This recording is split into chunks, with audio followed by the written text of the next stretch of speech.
Good morning all. ഞാൻ Ramakrishnan T B, SEBI registered research അനലിസ്റ്റാണ്. ഈ ഓഡിയോ കേട്ടതിന് ശേഷം ഡിസ്ക്ലെയിമർ കൂടി വായിച്ചു നോക്കണമെന്ന് താല്പര്യപ്പെടുന്നു. ഇന്ന് ഏഷ്യൻ മാർക്കറ്റുകളെല്ലാം തന്നെ ഒരു മ്യൂട്ടഡ് സെൻറ്റിമെൻ്റാണ്. മാർക്കറ്റിൽ കാര്യമായിട്ടുള്ള ആക്ഷൻസ് ഒന്നുമില്ല. അതോടൊപ്പം തന്നെ നമ്മൾ ഇന്ത്യൻ മാർക്കറ്റിൽ എക്സ്പെക്റ്റ് ചെയ്യുന്നതും ഒരു വോളാറ്റൈൽ ഓപ്പണിംഗ് തന്നെയാണ്. നമ്മൾ കമ്മോഡിറ്റികൾ നോക്കുകയാണെങ്കിൽ എല്ലാ കമ്മോഡിറ്റികളും ഒന്ന് ബെറ്റർ ആയിട്ടാണ് ട്രേഡ് ചെയ്യുന്നത്. അതോടൊപ്പം തന്നെ കഴിഞ്ഞ ആഴ്ചയിൽ വെള്ളിയാഴ്ച അമേരിക്കൻ മാർക്കറ്റുകൾ സ്ലൈറ്റ്ലി ബെറ്റർ ആയിട്ടാണ് ക്ലോസ് ചെയ്തിരുന്നത്. പക്ഷേ വീക്ക് ടു വീക്ക് നോക്കുകയാണെങ്കിൽ കണ്ടിന്യൂസ് ആയിട്ട് 3 ആഴ്ച വീക്കായിട്ടാണ് അമേരിക്കൻ മാർക്കറ്റുകൾ ക്ലോസ് ചെയ്തിരുന്നത്. ഒപ്പം നമ്മൾ ഇന്ത്യൻ മാർക്കറ്റിൻ്റെ സിറ്റുവേഷൻ നോക്കുകയാണെങ്കിൽ കണ്ടിന്യൂസ് ആയിട്ട് 5 മാസത്തെ ലോസിന് ശേഷം മാർച്ച് ഫസ്റ്റ് വീക്കിൽ ബെറ്റർ ആയിട്ടാണ് നമ്മൾ ക്ലോസ് ചെയ്തിട്ടുള്ളത്. പൊതുവേ നമ്മൾ നോക്കുകയാണെങ്കിൽ നിഫ്റ്റിയുടെ പ്രൈസ് ഏർണിംഗ് റേഷ്യോ ഒക്കെ വെച്ച് നോക്കുകയാണെങ്കിൽ വളരെ അട്രാക്റ്റീവ് ലെവലിലാണ് ഇപ്പോൾ ട്രേഡ് ചെയ്യുന്നത്. ലോങ് ടൈം പോയിന്റ് ഓഫ് വ്യൂവിൽ ഇൻവെസ്റ്റേഴ്സിനുള്ളൊരു അവസരം കൂടിയാണ്. തീർച്ചയായിട്ടും Q4 റിസൾട്ടുകളുണ്ട്. അതോടൊപ്പം തന്നെ ഗ്ലോബൽ ഫാക്ടേഴ്സ് ഉണ്ട്. ഇത്തരത്തിലുള്ള ഫാക്ടേഴ്സ് തന്നെയാണ് നമ്മളെ സംബന്ധിച്ച് ഏറ്റവും ഇമ്പോർട്ടൻ്റ് ആയിട്ടുള്ള ഫാക്ടേഴ്സ്.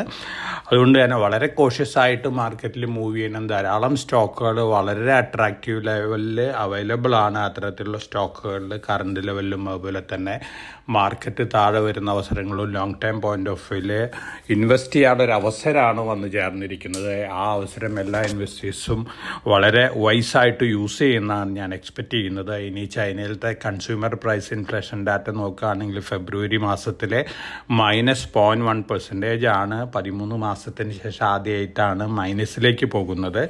അതോടൊപ്പം തന്നെ ഹോൾസെയിൽ പ്രൈസ് ഇൻഫ്ലേഷൻ ഡാറ്റ -2.2% ആണ്. കണ്ടിന്യൂസ് ആയിട്ട് 29 മാസം മൈനസാണ്. തീർച്ചയായിട്ടും ചൈനീസ് ഗവൺമെൻറ് വലിയ രീതിയിലുള്ള സ്റ്റിമുലസ് മെഷേഴ്സൊക്കെ എക്കണോമീനെ പ്രോപ്പപ്പ് ചെയ്യാനായിട്ട് അനൗൺസ് ചെയ്യുന്നുള്ള റിപ്പോർട്ടുകളൊക്കെ ഉണ്ട്.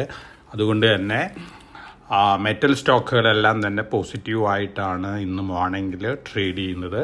ഒപ്പം ചൈന LKG ലെവൽ തൊട്ട് വലിയ രീതിയിലുള്ള എഡ്യൂക്കേഷനാണ്, എഡ്യൂക്കേഷനാണ് കിഡ്സിനൊക്കെ കൊടുക്കാൻ പോകുന്നത്. സെപ്റ്റംബർ 1 മുതൽ 8 മണിക്കൂർ ഒരു വർഷം ആർട്ടിഫിഷ്യൽ ഇൻ്റലിജൻസ് സബ്ജക്റ്റുകൾ LKG ലെവൽ മുതൽ പഠിപ്പിക്കണം എന്നുള്ളൊരു അനൗൺസ്മെൻറ്റ് നടത്തിയിട്ടുണ്ട്. വളരെ പോസിറ്റീവായിട്ടുള്ള ന്യൂസാണ്. യങ്ങർ ജനറേഷനെയും പുതിയ ടെക്നോളജിയിലേക്ക് കൊണ്ടുവരികയാണ്. മറ്റ് രാജ്യങ്ങളും ഇത്തരത്തിലുള്ള പല അനൗൺസ്മെൻറ്റുകളും നടത്താനുള്ള സാധ്യതകളുണ്ട്. ഒപ്പം നമ്മൾ മറ്റ് ന്യൂസ് ഫ്ലോസൊക്കെ നോക്കുകയാണെങ്കിൽ വളരെ പോസിറ്റീവായിട്ടുള്ള പല ന്യൂസ് ഫ്ലോസൊക്കെ ഉണ്ട്. മാർക്കറ്റിൽ അട്രാക്റ്റീവ് ലെവലുകൾ നോക്കുകയാണെങ്കിൽ പല സ്റ്റോക്കുകളും നല്ല അട്രാക്റ്റീവ് ലെവലിലാണ് ഇന്ത്യയിൽ ട്രേഡ് ചെയ്യുന്നത്. ലോങ് ടൈം പോയിന്റ് ഓഫ് വ്യൂവിൽ ഈ സ്റ്റോക്കുകളിലൊക്കെ ഇൻവെസ്റ്റ് ചെയ്യാനുള്ളൊരു അവസരമാണ് വന്ന് ചേർന്നിരിക്കുന്നത്. ഒപ്പം സ്റ്റോക്ക് സ്പെസിഫിക് ആയിട്ട് ന്യൂസ് ഫ്ലോസ് നോക്കുകയാണെങ്കിൽ കല്യാൺ ജുവല്ലേഴ്സ് ശബരിമലയിൽ ഗോൾഡ് കോയിൻ സപ്ലൈ ചെയ്യാനുള്ള എഗ്രിമെൻറ്റിൽ ഒപ്പിട്ടിട്ടുണ്ട്. ഭാരത് ഫോർജിൻ്റെ subsidiary Kalyani powertrain Compal electronics തൈവാനായിട്ട് ടൈപ്പ് വന്നിട്ടുണ്ട്. X84 പ്ലാറ്റ്ഫോം സർവേഴ്സ് ഇന്ത്യയിൽ നിർമ്മിക്കാനാണ്. പോസിറ്റീവായിട്ടുള്ള ന്യൂസാണ് ഭാരത് ഫോർജിനെ സംബന്ധിച്ച്. ഡിഫൻസ് സെക്ടറിലും ധാരാളം ആക്ടിവിറ്റീസ് ഉള്ളൊരു കമ്പനി കൂടിയാണ് ഭാരത് ഫോർജ്. ടാറ്റ പവർ ആന്ധ്രാപ്രദേശിൽ 49,000 കോടി രൂപ വരെ റിന്യൂവബിൾ എനർജി പ്രൊജക്റ്റ് ആരംഭിക്കുകയാണ്. MOU സൈൻ ചെയ്തിട്ടുണ്ട്. പവർ ഗ്രിഡിന് കർണൂലിൽ, അതും ആന്ധ്രാപ്രദേശിൽ തന്നെയാണ്, ട്രാൻസ്മിഷൻ ലൈൻ്റെ ഓർഡർ കിട്ടിയിട്ടുണ്ട്. അതും പോസിറ്റീവായിട്ടുള്ള ന്യൂസാണ്. ഒപ്പം യൂറോപ്പിലത്തെ ഡിഫൻസ് സ്റ്റോക്കുകളെല്ലാം തന്നെ വലിയ രീതിയിൽ മുന്നേറുകയാണ്. തീർച്ചയായിട്ടും ഇന്ത്യയിൽ നിന്ന് എക്സ്പോർട്ടുള്ള പല കമ്പനികളെ സംബന്ധിച്ചും പോസിറ്റീവാണ്. BHEL ഉണ്ട്, BDL ഉണ്ട്, HAL ഉണ്ട്, ടാറ്റ പാറ്റേൺ ഉണ്ട്, സെൻ ടെക്നോളജീസ് ഉണ്ട്, പാരാസ് ഡിഫൻസ് ഉണ്ട്, സോളാർ ഇൻഡസ്ട്രീസ് ഉണ്ട്. അതിലെടുത്തു പറയേണ്ട ഒരു സ്റ്റോക്ക് എന്ന് പറയാൻ ആസാദ് എഞ്ചിനീയറിംഗ് ആണ്. റോൾസ് റോയ്സ് ഒക്കെ ആയിട്ട് റീസെൻ്റായിട്ട് ധാരാളം എഗ്രിമെൻ്റൊക്കെ സൈൻ ചെയ്തിട്ടുള്ളൊരു കമ്പനിയും കൂടിയാണ് ആസാദ് എഞ്ചിനീയറിംഗ്. അതോടൊപ്പം തന്നെ HFCL, Afcon infrastructure, Alivus life, പഴയ ഗ്ലെൻമാർക്ക് ലൈഫ് സയൻസ് ആണ്, Bata India, NCC, Welspun enterprises, Welspun corp, Welspun speciality solutions, Neyveli lignite corporation, Nalco, Motherson Sumi, അതുപോലെ തന്നെ ആസ്റ്റർ DM, ഇത്തരത്തിലുള്ള സ്റ്റോക്കുകളൊക്കെ വളരെ അട്രാക്റ്റീവ് ലെവലിലാണ് ഇപ്പോൾ ട്രേഡ് ചെയ്യുന്നത്. ഒപ്പം LG എക്യുപ്മെൻറ്റ്, ഇത്തരത്തിലുള്ള സ്റ്റോക്കുകൾ, അതുപോലെ തന്നെ ഗുജറാത്തിൽ സെമി കണ്ടക്ടർ പ്ലാന്റ് ഏറ്റവും മുമ്പ് ചിപ്പ് റിലീസ് ചെയ്യുമെന്ന് പറഞ്ഞിരിക്കുന്നത് കെയ്ൻസ് ടെക്നോളജിയുടെ സബ്സിഡിയറിയാണ് കെയ്ൻസ് ടെക്നോളജി. ഇത്തരത്തിലുള്ള സ്റ്റോക്കുകളൊക്കെ അട്രാക്റ്റീവ് ലെവലിലാണ് long time point of view ഇൻവെസ്റ്റേഴ്സിന് വാങ്ങാനുള്ളൊരു അവസരം കൂടിയാണ്.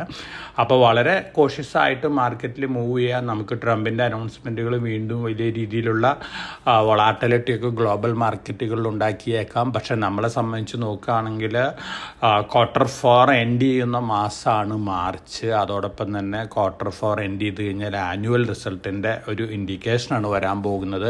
Q4 പൊതുവേ ബെറ്റർ ആയിരിക്കുന്ന എക്സ്പെക്റ്റേഷനാണ്. അതുകൊണ്ട് തന്നെ മാർക്കറ്റിൽ കാര്യമായിട്ടൊരു വലിയ രീതിയിലുള്ള സെല്ലിംഗ് പ്രഷറൊന്നും കാണാൻ സാധ്യതയില്ല. മറിച്ച് ഗ്ലോബലി ഉണ്ടാകുന്ന വൊളാറ്റിലിറ്റിക്ക് അനുസരിച്ചുള്ള ഒരു വൊളാറ്റിലിറ്റി ഇന്ത്യൻ മാർക്കറ്റിലുണ്ടാകുമെന്ന് മാത്രമേ നമുക്കിപ്പോൾ എക്സ്പെക്റ്റ് ചെയ്യാനായിട്ട് സാധിക്കുള്ളൂ. അപ്പോൾ ഫണ്ടമെൻ്റലി സ്ട്രോങ് ആയിട്ടുള്ള സ്റ്റോക്കുകൾ കറണ്ട് ലെവലിലും മറ്റെവരി ഫാളിലും long time point of view വാങ്ങാനുള്ള ഡിസിഷൻ എടുക്കുന്നതായിരിക്കും. അപ്പോൾ എല്ലാവർക്കും നല്ലൊരു ട്രേഡിൻ്റെ ആശംസിച്ചുകൊണ്ട് ഞാൻ ഇന്നത്തെ പ്രീ മാർക്കറ്റ് കമൻറ്ററിയോട് അവസാനിപ്പിക്കുകയാണ്. Thank you.